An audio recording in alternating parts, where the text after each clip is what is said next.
In a quiet village nestled at the edge of an ancient forest, a curious 10-year-old girl named Lyra awoke at dawn to follow something wondrous, a glowing translucent butterfly that danced just beyond reach.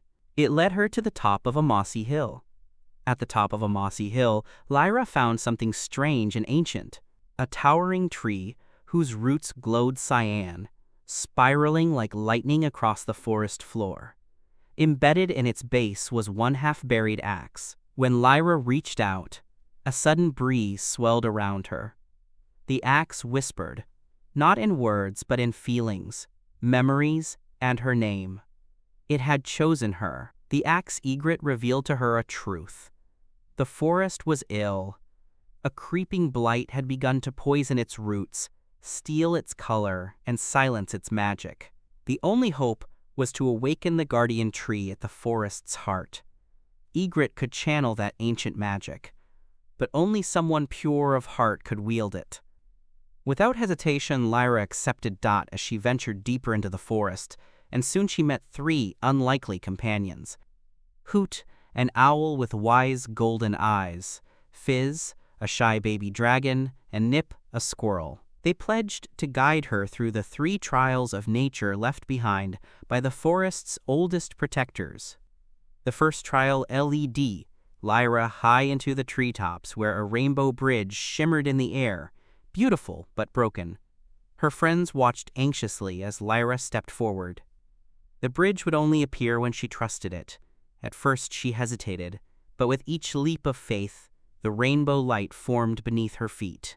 Her courage shaped the path. When she landed on the final segment, the bridge pulsed with joy and vanished behind her like a sigh. The second trial brought her into a glade where a weeping cloud hovered low, endlessly raining over a bed of wilting wildflowers.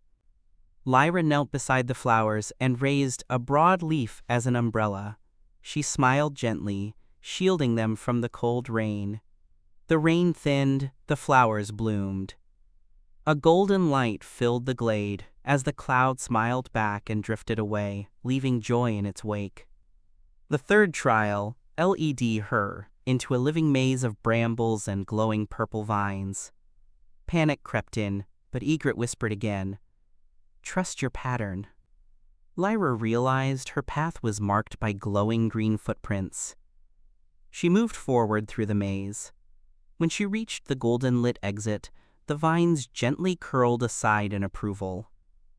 She had outwitted the forest. Now Lyra entered the deepest part of the forest, the heart of the blight. The guardian tree stood corrupted, its bark cracked and bleeding red light, its branches twisted into claws. She stepped forward, alone but not afraid. Raising Worth with a cry, Lyra struck the ground. The light surged through the roots like wildfire. The guardian tree trembled. The blight screamed, then silence, and then bloomed out light. The guardian tree opened, its ancient eyes now peaceful and glowing gold. Lyra stood at the center of it all, her face lit with joy and wonder. The axe dimmed, its work completes. She laid it gently at the base of the tree. It vanished into the roots like a seed returning home. At sunset, Lyra returned to her village. Her parents stood waiting with open arms. She ran into their embrace, and though the whispering had faded, the forest would never forget her name.